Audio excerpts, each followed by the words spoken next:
Good evening, Otherworldlies. This is Queen Juliana, your Dark Mask Diva.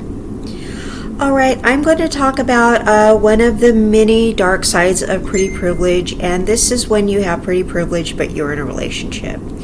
Alright, everybody goes, oh, there are no disadvantages to being pretty. Yeah, there are. There are a whole lot of disadvantages to being pretty, and one of those is being in a relationship. If you are a lady who is considered to have pretty privilege, one of the drawbacks is anytime you are in a relationship. Anytime you are in a relationship, there are going to be problems, okay? If you're a lady who is considered to have pretty privilege, you're always going to have problems in a relationship. Okay, so I'm going to tell a story of something that happened to me. Okay, and it's kind of like a testament of how I didn't understand how insecure men really were. Okay, because I've spent my life getting taught that lesson. All right, so I'm going to just read what I wrote down. Okay, and this happened a really long time ago. Okay, so I'll start by telling a story about this conversation I was having with my son about his father. Okay. As you may know, I was married before, and my first husband passed away. Our son was a teenager, and we were just chatting about love and relationships. So I said, "You'll never guess what your dad did when we first got together." And he said nothing would surprise me because his dad was quite the character. This was there was an all women's get together around 11 noon that day, and it was in our neighborhood, okay, several blocks away. And I just wanted to walk by myself to this like little party, okay, to clear my mind and enjoy the day, because it was just a nice day or whatever. And I don't know if my husband was just being clingy or getting on my nerves that day or what it was, but I just wanted him out of my hair. I just wanted to walk by myself. Okay, so I just told him, hey, I just could kind of use some space. I just kind of want to walk there by myself. Okay, I didn't think anything of it. I don't know if he was just complaining a lot, or I just wanted to get away from him, or I don't know what it was. So I set out, and I had this weird feeling after a little while that I was being followed. Okay, so I kept peeping around the corners, and this weird feeling, and I kept seeing him kind of hiding. Because where we live, there's a lot of trees and stuff like that. So I just kept seeing him, right? So I didn't confront him later, but it was just weird because every time I would turn around, because there was a lot of, corners to turn, and because it was several blocks away, and there were a lot of corners to turn and a lot of, different places and stuff to go, and, several blocks, and he was behind me the whole time. Okay, so it wasn't like we were going, he had to have been following me, is what I'm saying.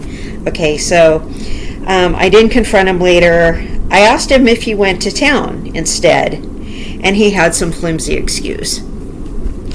Okay, but I knew beyond a shadow of a doubt he had followed me. All right, so I just said, what a coincidence. But I didn't say, I know you followed me. When he was following me and I kept catching him, he had this look of pure anxiety on his face. He wasn't angry, but he was just riddled with panic. I wasn't even mad he didn't trust me. I just felt so badly. He was in such a state of distress. He looked truly upset. Okay, so I was just like, what is bothering him? Okay. So my son goes, well, at least you were cool about it. And he goes, but of course he followed you. He goes, wasn't he acting clingy beforehand? So I reminded my son of my character. And I've never done anything to make his father not want to trust me. Okay. So that's when my son told me that it didn't matter.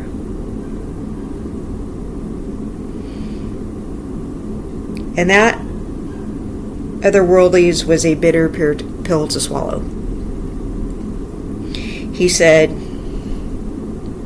Mom, you're too pretty for Dad. Come on. Then he laughed because I was dumb for not knowing that. I told him his father is unconventionally attractive. I was attracted to him physically and in love with him.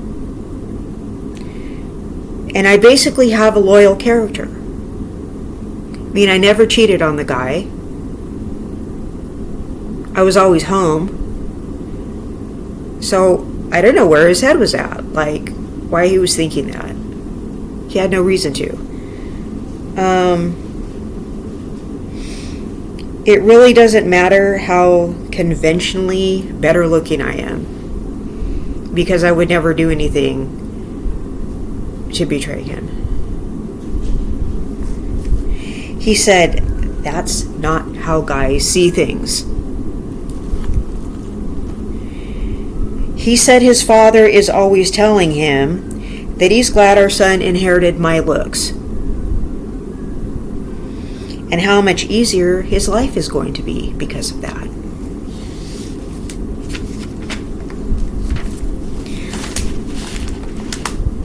I still insist I think that my first husband was handsome.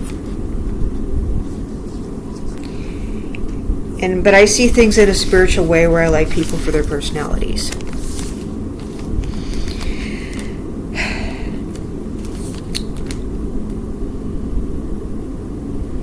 This brings me to my next theory, and you can either agree or disagree. I'm just asking that you don't argue about it in the comments, because it doesn't matter who is right. I think it's hard to have a relationship where there is perfect love and trust at the same time. I've been on both sides of it. Most of my relationships, like 99%, there was this imbalance where they loved me, but they never quite trusted me. You're probably going to assert that they just didn't trust the people around me. There is something called projection. Causes of projection are general feelings of fear and anxiety, lack of self-awareness, social and cultural influences, past experiences, and the need to emotionally regulate. Projection is often tied to feelings of inadequacy and low self-esteem.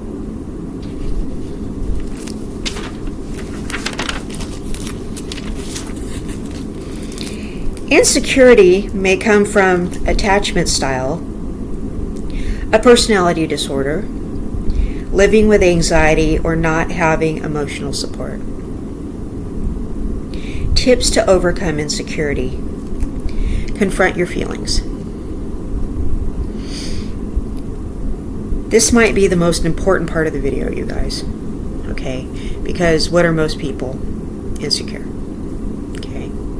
Again, number 1, confront your feelings. 2, set achievable goals. 3, prepare yourself for setbacks. 4, embrace yourself as you are. 5, challenge your negative thoughts. 6, Surround yourself with encouraging people. 7. Listen to other people's stories about overcoming insecurities. 8. Try new things. 9. Let go of people and situations that fuel your insecurities. That's one thing I do to get rid of insecurities. You gotta just love yourself enough to let go of that stuff. 10. Stop comparing yourself. That one's a hard one. I battle with that one. Signs of insecure partners. Overprotectiveness, excessive jealousy, paranoia, inability to trust, constant need for reassurance, difficulty with intimacy, invasion of privacy, criticizing and belittling, gaslighting, dealing with an insecure partner. Identify the real problem. Offer support. Spend quality time together. Create healthy boundaries. What am I saying in every single content? Boundaries. Beware of manipulation. They will do everything to manipulate you because they can't. Most of the time they're not going to come out and say I'm insecure. And I'm going to tell you something right now. Everybody is a little insecure. Nobody was parented perfectly. Nobody grew up without being teased about something.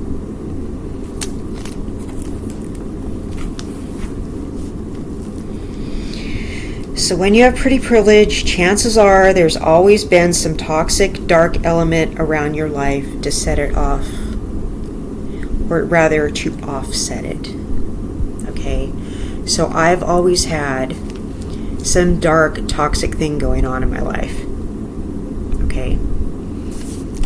So everybody thinks when you have pretty privilege, it's all privilege. That is absolutely wrong. Okay? There's always something weird going on in a pretty girl's life. And it's always dark, all right? No cap.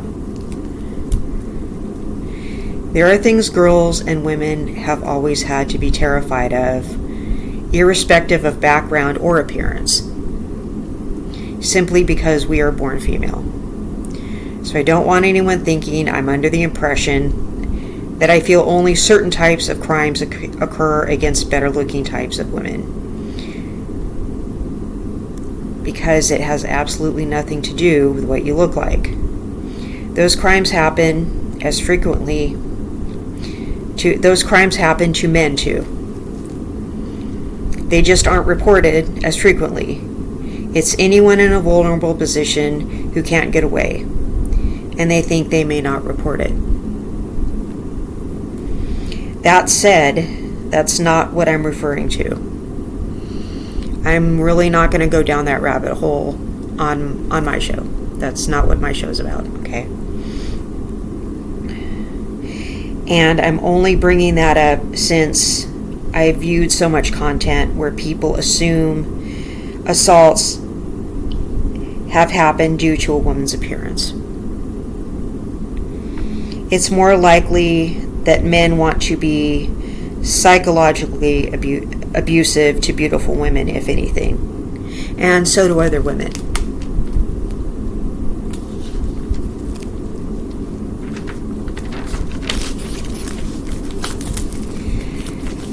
There are content creators out here right now telling you that beautiful women have the lowest self-esteem. They probably think that because people are always screwing with us. And to attack their beauty on purpose. No, the day I was taking notes for this, I watched a show just like that. Believe me, partners have tried it with me and failed. More than once. Several times. Real talk. Like, seriously, nice try. It must work on someone because manipulators keep recommending it. I'm letting you know that men systematically do this when they are dating you, when they're in a relationship with you, or when they first meet you, or hardly know you. They call it a humbling tactic. So it's commonly known as a humbling tactic, all right? It's also known as negging, all right? Dating coaches tell you to do it, all right? You can be with them for years, and out of the blue they try to nitpick you for something that other people have complimented you for. When they do that, tell them other people like that about you. Tell them that other men like that about you. Never play fair in an unfair world. Like, get them where it hurts. You need to play dirtier than they are doing to you, because they are setting out to break you down, to destroy you.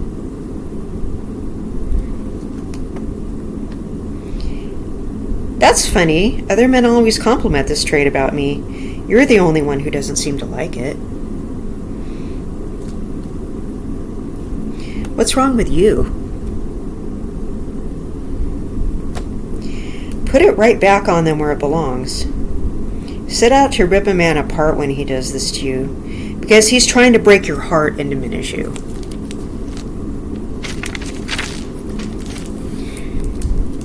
There is also a common misconception that with beautiful women, beauty is the only thing they have going for them. That's why you have to rip people to shreds when they attack you. That's intentional, what they are doing.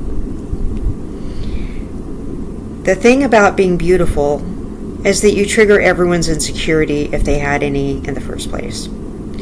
That being said, most men are insecure because they're competitive by nature. They're also combative by nature.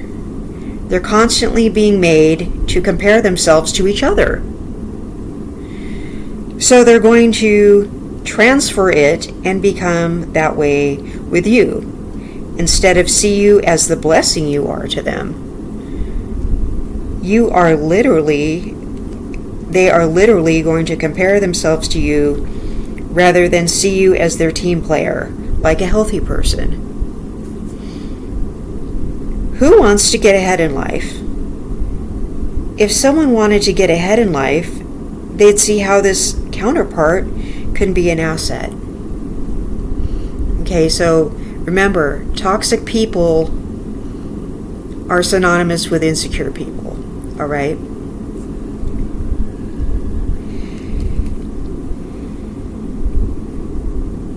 Instead, they are in the maladaptive mindset of how much better you are than them. Instead of them bettering themselves to match your level, they're trying to drag you down.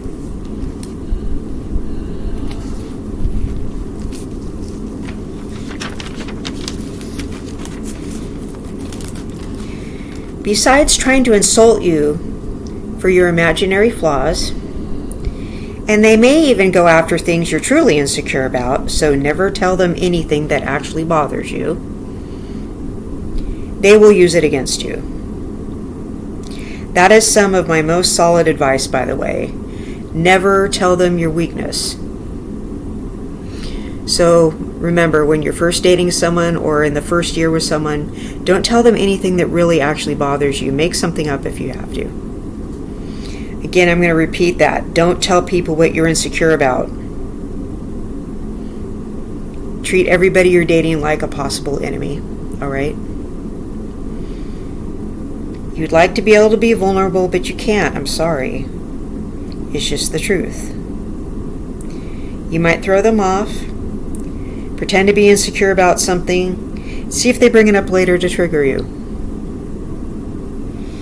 That way, when they say it, you can just kind of nod and smile. Another thing that these kinds of people do is sabotage you, is when they feed you.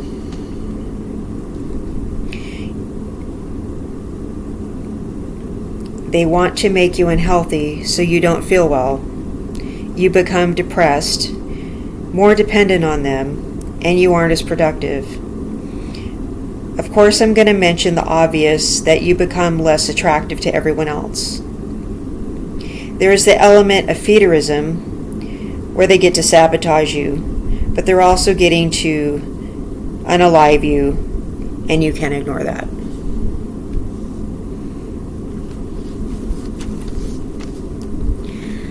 Another way they sabotage you is simply by wasting all of your time.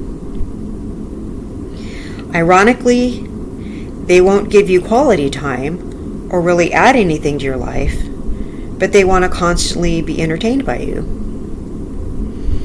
Then if the conversation isn't going the way they want, they get mad. They emotionally drain you with their constant need for attention and to be entertained, their need to vent, and their overall mental illness. All this relationship is emotional labor. Emotional labor in relationships is the mental work involved in managing the emotional health of a relationship. It has a lot to do with avoiding conflict, noticing and addressing areas that need improvement, and cheering up someone when they're in a bad mood. The person is making you work overtime, and they're not pouring back into you. They're doing nothing but draining your emotional battery all the time. It's like when you're walking on eggshells because the other person is emotionally unstable or emotionally unavailable. They're just a lot of work with no payoff. I know you're sitting there thinking all these things happen all the time in all relationships, where the woman is unattractive also. There are unique challenges that attractive women face, that unattractive women face socially, and there's plenty of content out there representing them. More often than not, women with pretty privilege are going to find it completely reversed on them in relationships. Most men let their insecurity creep up, and it creates destructive, maladaptive behavior. People will try to say beautiful women are single because they have bad personalities. Keep telling yourself that. Nice try. That's not the problem. They're holding out for someone who isn't going to give them these kinds of problems, because most men will. Thank you if you're one of the rare men who won't, because we need more of you. Please raise your sons to love themselves so they can go ahead and love others. Now, if you're thinking that I've only dated one kind of guy, and I always go for dusties, I always go for broke men, and I only look for guys in one place, and that kind of thing, no. I've dated guys from all walks of life, different financial brackets, different races, different ages, and pretty privilege triggers insecurity in all different kinds of men. Okay? It brings out the toxic in everybody. So, no matter what, it's going to be a problem until you find somebody who decides to heal themselves. All right, you decide to find somebody who wants to better themselves and decides they're not going to be toxic to you. Okay, somebody who's just not going to do that to you. Okay, I've gone out with highly intelligent men. I've gone out with guys I thought were emotionally intelligent, and apparently they weren't. You know, I've gone out with Einstein brain men. I've gone out with streetwise men. I've gone out with guys with money. I've gone out with broke guys. I've gone out with all different kind of guys. All of them, I was the same loyal, decent person to all of them. And they were all incredibly insecure, and they all tried to pull the same kind of nonsense on me. So, they couldn't handle the pretty privilege. And other beautiful women tell me the same kind of stories. This is a problem. Unattractive women have their own set of problems. They all have channels too. They'll tell you all about it. So I don't need to talk about what they go through. But women with pretty privilege, guys are insecure. They're going to do insecure guy stuff. They're going to do toxic stuff. They need to heal. Okay? Women with pretty privilege bring out insecurity in guys. We need to find these secure guys that it doesn't bother. But beautiful women have a hard time in relationships. If the women that are having the easiest time in relationships are average, run-of-the-mill, middle of the road, they call them mid, okay? Like just average-looking women are having the easiest time. Not the ugly ones, not the pretty ones, the average-looking ones. But if you think everything goes right for beautiful women, not relationships. It's just as hard on us as it is for unattractive women, if not harder. Real talk. Okay? So this has been Queen Juliana, your Dark Masked Diva. And thank you so much for listening to this. I really appreciate it. And I hope you all have a beautiful evening. And I will see you in the next content. Bye-bye.